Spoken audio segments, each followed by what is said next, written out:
Hello friends, welcome to the my YouTube channel. Friend, आज हम discuss करेंगे Indian polity and constitution के important question जो कि ऑल कॉम्पिटिटिव एग्जाम के लिए बहुत ही इंपॉर्टेंट होते हैं। हम आज का क्वेश्चन डिस्कस करें फ्रेंड, उससे पहले आप हमारे चैनल को लाइक, सब्सक्राइब, शेयर करना ना भूलें। आइए देखते हैं आज के क्वेश्चन को। हमारा आज का फर्स्ट क्वेश्चन है फ्रेंड, भारतीय संविधान के किस अनुच्छेद के तहत लोकसभा में अनुसूचित जातियों और जनजातियों के लिए आरक्षण दिया गया है? 330, 332, 222, 345। फ्रेंड, इसका सही ऑप्शन होगा 330। फ्रेंड, संविधान के अनुच्छेद 330 के तहत लोकसभा में अनुसूचित जातियों और जनजातियों के लिए आरक्षण दिया गया है, मतलब आरक्षण की सुविधा उसमें प्रदान की गई है। नेक्स्ट क्वेश्चन देख लेते हैं। नेक्स्ट क्वेश्चन है हमारा, अंडमान निकोबार द्वीप समूह का न्याय क्षेत्र किस न्यायालय की देखरेख में आता है? पोर्ट ब्लेयर में मुंबई हाई कोर्ट की सर्किट बेंच, पोर्ट ब्लेयर में कलकत्ता हाई कोर्ट की सर्किट बेंच, पोर्ट ब्लेयर में मद्रास हाई कोर्ट की सर्किट बेंच, पोर्ट ब्लेयर में सुप्रीम कोर्ट हाई कोर्ट की सर्किट बेंच। फ्रेंड, इसका सही ऑप्शन होगा पोर्ट ब्लेयर में कलकत्ता हाई कोर्ट की circuit bench. Friend, port Blair में कलकत्ता हाई कोर्ट की सर्किट बेंच के अंतर्गत अंडमान निकोबार द्वीप समूह का न्यायिक जो क्षेत्र होता है वो देखा जाता है। नेक्स्ट क्वेश्चन देख लेते हैं फ्रेंड। हमारा नेक्स्ट क्वेश्चन है, केंद्र शासित प्रदेश लक्षद्वीप के न्यायिक क्षेत्र का कार्य कौन सा न्यायालय करता है? इसका ऑप्शन है Tamil Nadu high court, Kerala high court, Calcutta high court, Bombay high court. Friend, इसका सही ऑप्शन होगा Kerala high court. Kerala high court friend Kerala और लक्षद्वीप का हाई कोर्ट है। यह कोच्चि में स्थित है। इसकी स्थापना 1956 ईस्वी में हुई थी। फ्रेंड, केरल हाई कोर्ट जो है वो केरल और लक्षद्वीप दोनों का हाई कोर्ट है। इसकी जो स्थापना हुई थी वो 1956 यानी 1956 ईस्वी में हुई थी। नेक्स्ट क्वेश्चन देख लेते हैं। हमारा नेक्स्ट क्वेश्चन है, सुप्रीम कोर्ट के जजों की संख्या को कौन बदल सकता है? राष्ट्रपति आदेश, कानून द्वारा संसद, सुप्रीम कोर्ट की अधिसूचना, केंद्र सरकार की अधिसूचना। फ्रेंड, इसका सही ऑप्शन होगा कानून द्वारा संसद। फ्रेंड, संसद जो है, संसद को कानून बनाने का अधिकार है। संसद कानून द्वारा जजों की संख्या को बदल सकती है। फ्रेंड, स्टार्टिंग में जब जजों की संख्या थी वो 7 थी, वह बाद में टाइम टू रिक्वायरमेंट उसमें चेंजेस लाए गए, तो 1956 ईस्वी में यह 10 हो गया, 1960 ईस्वी में यह 13 हो गया, 1977 ईस्वी में यह 17 हो गया और 1985 ईस्वी में यह 25 हो गया। प्रेजेंट टाइम में यह संख्या जो है वो 31 है। फ्रेंड, नेक्स्ट क्वेश्चन देख लेते हैं। नेक्स्ट क्वेश्चन है हमारा, सुप्रीम कोर्ट के मुख्य न्यायाधीशों के रूप में कार्य करने के लिए व्यक्ति को उच्च न्यायालय में कम से कम कितने वर्ष तक कार्य करना चाहिए? 10 वर्ष, 12 वर्ष, 15 वर्ष, 20 वर्ष। फ्रेंड, इसका ऑप्शन ए सही होगा, 10 वर्ष। फ्रेंड, सुप्रीम कोर्ट के जज बनने की एक मुख्य एबिलिटी होती है जो जिसमें ये कहा गया है कि व्यक्ति को कम से कम 10 वर्ष तक किसी हाई कोर्ट में न्यायाधीश के रूप में कार्य करने का एक्सपीरियंस होना चाहिए, तभी वो सुप्रीम कोर्ट के जज बनने की योग्यता रखता है। नेक्स्ट क्वेश्चन देख लेते हैं।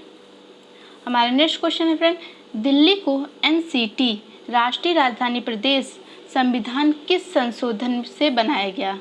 63वां संशोधन, 69वां संशोधन, 64वां संशोधन, 74वां संशोधन, 76वां संशोधन। इसका सही ऑप्शन होगा 69वां संशोधन।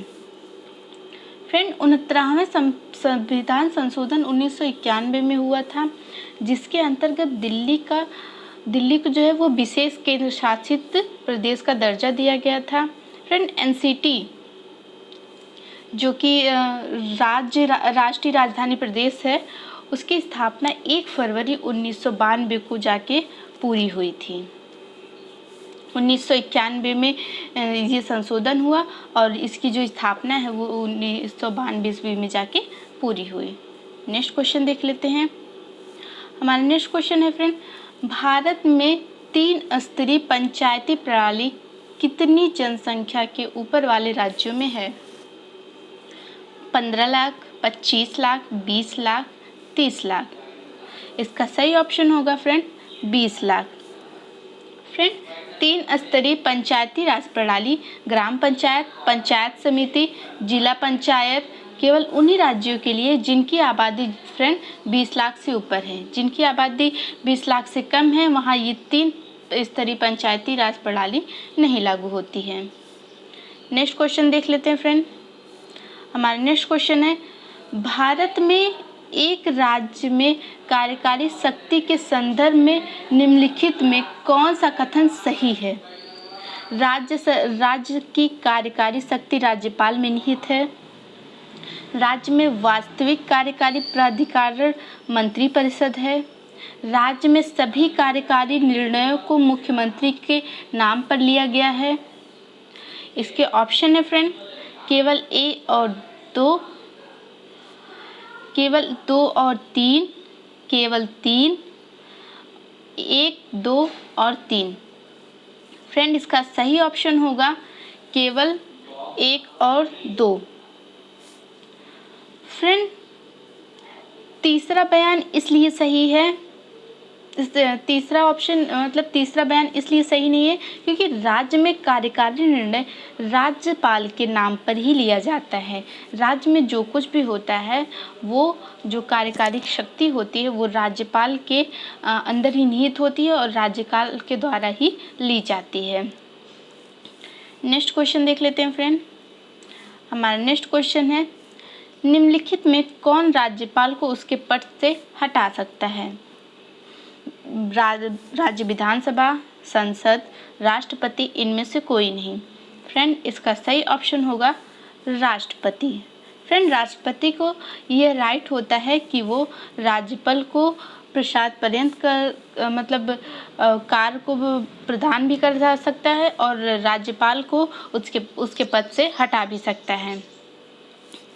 नेक्स्ट क्वेश्चन देख लेते हैं फ्रेंड। हमारा नेक्स्ट क्वेश्चन है, भारत में निम्नलिखित आधिकारिक भाषाओं पर विचार करें।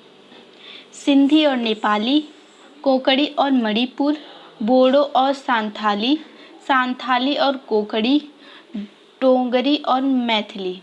फ्रेंड, 2003 के 92वें संशोधन अधिनियम के द्वारा 8वीं अनुसूची में उपर्युक्त में से कौन सी भाषाएं शामिल की गई थी? 1 और 2, 3 और 2 और 3, 3 और 5, 4 और 5। इसका सही ऑप्शन होगा फ्रेंड 3 और 5। फ्रेंड, 1967 ईस्वी में सिंधी, 1992 ईस्वी में कोंकणी मणिपुर नेपाली और 2003 में बोडो मैथिली सांथाली डोगरी को आधिकारिक भाषा के रूप में मतलब लिया गया था। नेक्स्ट क्वेश्चन देख लेते हैं फ्रेंड।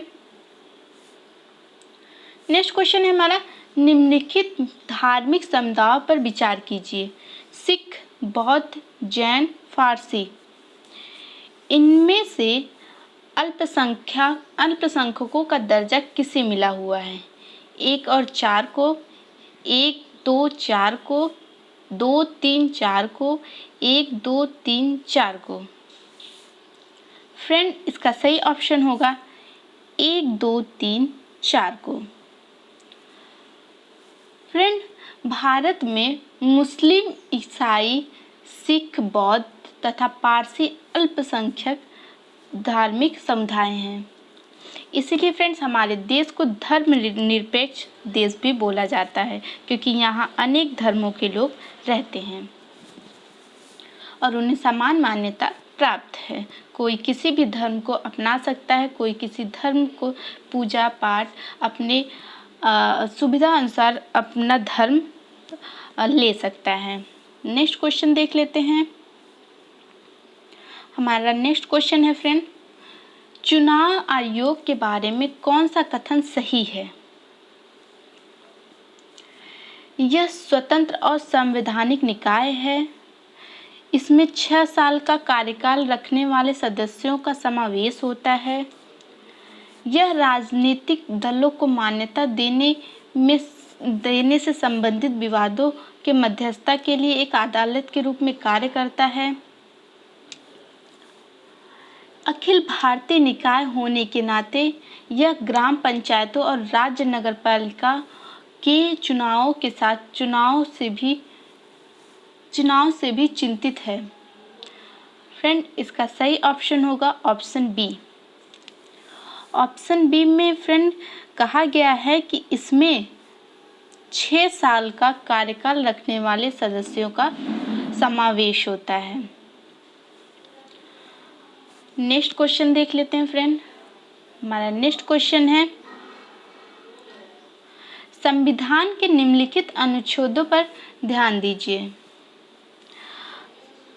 अनुच्छेद 72 राष्ट्रपति की क्षमा शक्ति, अनुच्छेद 143 सुप्रीम कोर्ट के सलाहकार क्षेत्र अधिकार, अनुच्छेद 360 वित्तीय आपातकाल से संबंधित प्रावधान, अनुच्छेद 148 से 151 भारत के अटॉर्नी जनरल की शक्तियाँ और कार्य। इनमें से कौन सा मिलान फ्रेंड सही है? 1 और 3, 1 2 3, 1 2 4, उपर्युक्त सभी। फ्रेंड, इसका ऑप्शन सही होगा 1 2 3।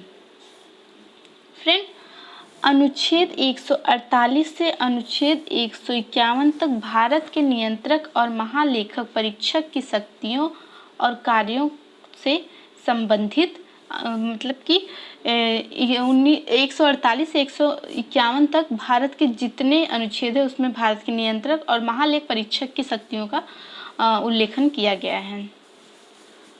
नेक्स्ट क्वेश्चन देख लेते हैं फ्रेंड। हमारा नेक्स्ट क्वेश्चन है, निम्नलिखित में से कौन सा संसद सदस्य के रूप में निर्वाचित होने के लिए अयोग्यता के आधार पर नहीं है? यदि व्यक्ति राज्य सरकार के तहत लाभ का कार्यकाल रखता है, अगर व्यक्ति ने स्वेच्छा से विदेशी राज्य की नागरिकता हासिल की है, यदि 10वीं अनुसूची के तहत एक व्यक्ति को अयोग्य घोषित किया जाता है, अगर व्यक्ति को निवारक हिरासत कानून के तहत गिरफ्तार किया गया है, उसे रोक दिया गया है।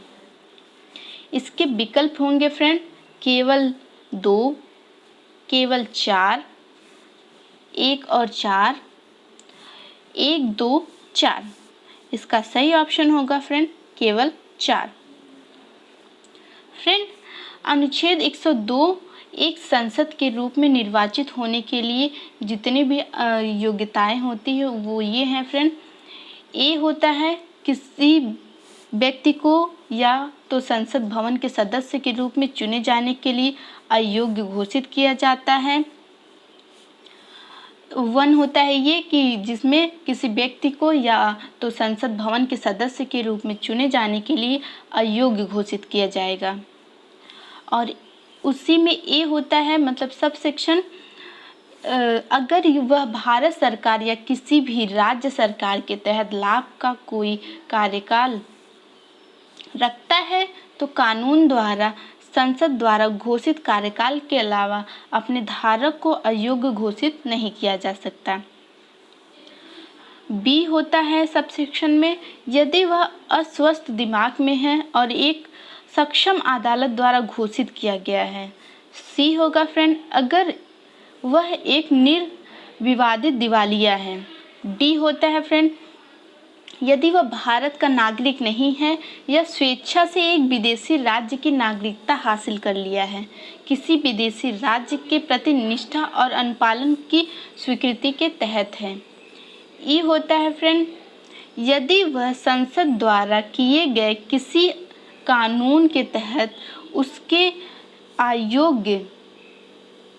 अयोग्य है तो स्पष्टीकरण इस खंड के प्रयोजन के लिए किसी व्यक्ति को भारत सरकार या किसी भी राज्य सरकार के तहत लाभ के कार्यकाल को केवल कारण से नहीं माना जाएगा कि वह तो संघ के लिए ऐसे राज्य के लिए मंत्री है। और इसका सेक्शन 2 में जो आएगा फ्रेंड वो है यदि किसी व्यक्ति को 10वीं अनुसूची के तहत अयोग्य घोषित किया जाता है तो किसी व्यक्ति को संसद भवन के सदस्य होने के लिए अयोग्य घोषित किया जाएगा। नेक्स्ट क्वेश्चन देख लेते हैं फ्रेंड। हमारा नेक्स्ट क्वेश्चन है भारतीय संविधान की छठी अनुसूची किन 4 राज्यों में अनुसूचित क्षेत्रों और अनुसूचित जनजातियों के प्रशासन और नियंत्रण से संबंधित है? मणिपुर, मिजोरम, त्रिपुरा, नागालैंड। असम, मेघालय, त्रिपुरा, मिजोरम। असम, मेघालय, अरुणाचल प्रदेश, नागालैंड। असम, मेघालय, मिजोरम, नागालैंड। इसका सही ऑप्शन होगा फ्रेंड असम, मेघालय, त्रिपुरा, मिजोरम। फ्रेंड, संविधान की 5वीं अनुसूची असम, मेघालय और त्रिपुरा, मिजोरम के 4 राज्यों को छोड़कर किसी भी राज्य में अनुसूचित क्षेत्रों और अनुसूचित जनजातियों के प्रशासन और नियंत्रण से संबंधित है, जिसे भारतीय संविधान की 6वीं अनुसूची से अलग लिया गया है।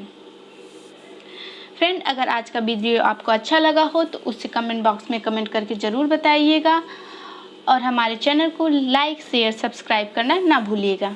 Thank you.